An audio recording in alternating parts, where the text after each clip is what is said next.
Let us discuss the rules of the narration. अभी तक हमने क्या पढ़ा? We have discussed the definition of narration and some exceptional rules. Now let's have a look here. We will talk about the general rules now. अभी हमने एक rule को discuss किया.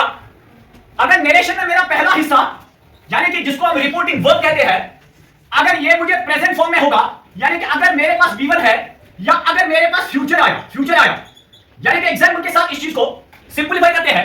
अगर मैं यहां पे लिखूं शी, शाबाश, अगर मैं यहां पे लिखूं ही सेज, या मैं लिखूंगा ही विल से, आगे क्या है? आगे है मेरे पास कामा, यहां पे भी है कामा. ये वाला हिस्सा जो मैंने इन्वर्टेड कामास में रखा, शाबाश, ये वाला हिस्सा जो मैंने इन्वर्टेड कामास में लिखा, इज इट डायरेक्ट नरेशन और indirect narration? Very good.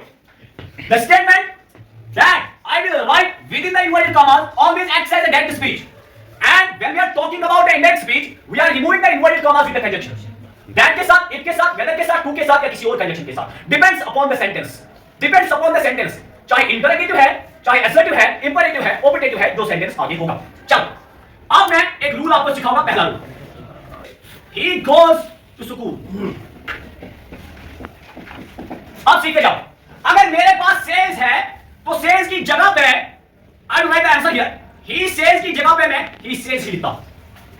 Rule number first, says की जगह पे मैं सेज ही लिखता हूं. And if I will write here और I will add says to, then it becomes tense.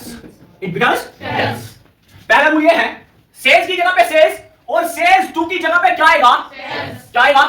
Very good. समझ रहे हो ना? Are you getting me? Good. अगर ये सेज है, is it in the present form or in the past form? Present form. Very good. Why so? Because it's V1. And at the end there is S. Wherever you will find S at the end of the verb, that always acts as a V1. शाबाश. That always acts as a V1. Good. ये says मैंने लिखा.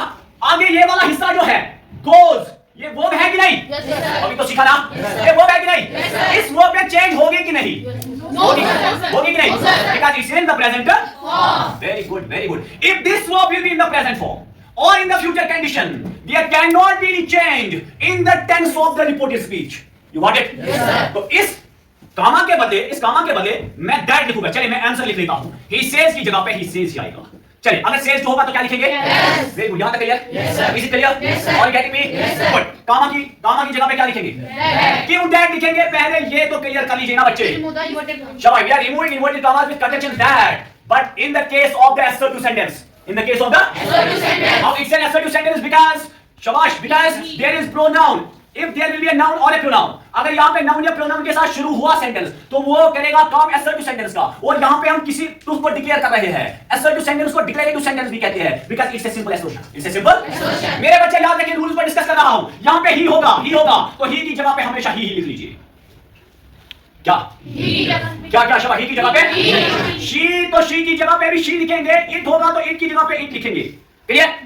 आई होगा तो आई, अगर यहां ही की जगह पे आई होगा, आई को हम सब्जेक्ट के हिसाब से चेंज करते हैं. I changes according to subject. That means first person शबा changes according to the Subject. Third person remains unchanged, he she and it. और अगर हम यू की बात करेंगे, it changes according to the object. And if I will talk about this very sentence, there is no object in it. There is only, we are removing the inverted commas with the conjunction. Either that's that, if, whether or any other conjunction. Got it?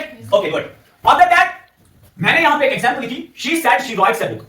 कामा से पहले जो part है ना, इसको reporting verb कहते हैं. And with in the inverted comma जो है, that's called Reported speech. It's reported speech. इसको रिपोर्टेड स्पीच इसलिए कहती है क्योंकि मैं कोट कर रहा हूं किसी के वर्ड्स. चलिए आगे चलते. ये इंपॉर्टेंट क्यों है? ओके, सिंपल अल्फाजों में समझाऊंगा. अगर ये वाला हिस्सा प्रेजेंट में होगा, किसमें होगा? या फ्यूचर में होगा, तब इस वाले हिस्से के वर्ब में कोई चेंज नहीं आएगी. वर्ब में ये बात को समझ लेना.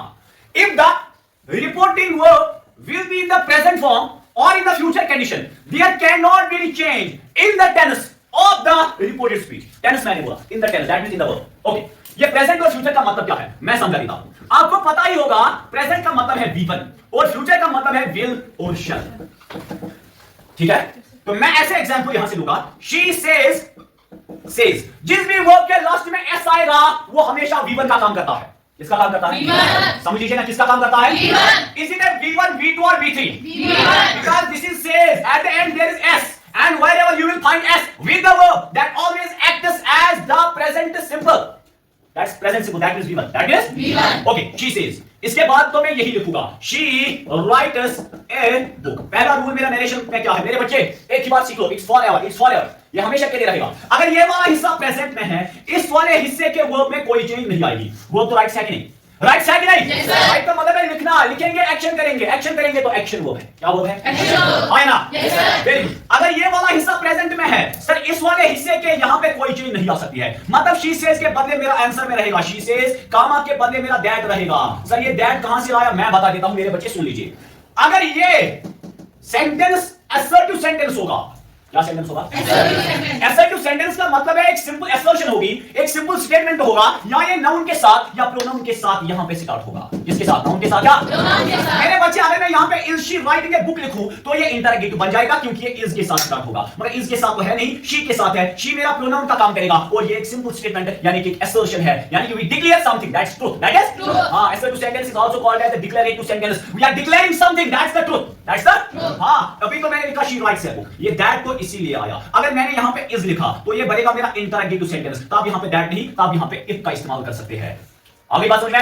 It depends upon the sentence. Is it an assertive, interrogative, imperative, exclamative or operative sentence? Accordingly, we are placing the conditions. You got it? फिलहाल के लिए इतना याद रखिए, यहाँ पे that आएगा क्योंकि ये assertive sentence है, क्योंकि ये pronoun के साथ स्टार्ट हुआ और यहाँ पे एक assertion है. क्या है? Assertion. Good. आपको ये शी के बदले मेरा शी ही आएगा, कोई चेंज नहीं, क्योंकि मैंने बोला यहां पे प्रेजेंट में होगा तो इस वाले हिस्से के यहां पे कोई चेंज नहीं आएगी. राइट्स की जगह पे राइट्स ही आएगा और ए बुक की जगह पे ए बुक आएगा. You got it? Yes, sir. समझ में आया कि नहीं? Yes, sir. शी सेज की जगह पे मैंने शी सेज लगा दिया, कामा के बदले दैट लगा दिया. There is a rule in the assertive sentence. We are removing the inverted commas with the conjunction that. With the conjunction That. after that I have written down here she, after that writes. There cannot be any change in this verb. In this verb. अब यहां पे समझ लीजिए, अगर ये वाला हिस्सा past में होगा तो इस वाले हिस्से को हमें चेंज जरूर करना है. If this verb is in the past, it is say, and say की second form है said. Is it present or is it past? Past है ना? हाँ, said है. Said की जगह पे said ही आएगा. ये rights की जगह पे हम V1 का V2 बना देते हैं. ये पहला रूल सीख लीजिए. हम V1 का V2 बना देते हैं, यानी कि वर्ब की पहली फॉर्म को हम सेकंड फॉर्म में चेंज करते हैं. अगर यहां पे said होगा, यानी कि अगर यहां पे past की फॉर्म past वर्ब होगी, क्या होगी? Past verb. हाँ, V2 होगी. तो अगर यहां पे V1 है, इस वाले हिस्से में कोई चेंज नहीं है. अगर इस says की जगह पे मैं ऐसे लिखूं, she will say. She will say. अब तो मेरे पास will भी है, अब तो मेरे पास say भी है. She will say. After that मैं ऐसे लिखूंगा, she goes to etc. यहां पे ये go जो है ना, इसमें कोई चेंज नहीं आएगी, क्योंकि यहां पे will है. ये मैंने पहले ही बोला, पहला ही रूल है, if this part will be in the present or in the future condition, there cannot be any change in the verb of the reported speech. You got it now? Yes, sir. Clear हो गया कि नहीं? Yes, sir. शाबाश, पहला rule मैंने सिखाया. शाबाश. Reporting verb अगर प्रेजेंट में है या रिपोर्टिंग वर्ब अगर फ्यूचर में है तो रिपोर्टेड स्पीच में कोई चेंज नहीं आएगी. हाँ, चेंज आएगी तो नाउन और प्रोनाउन में, मगर टेंस चेंज नहीं होगा, यानी कि वर्ब चेंज नहीं होगा.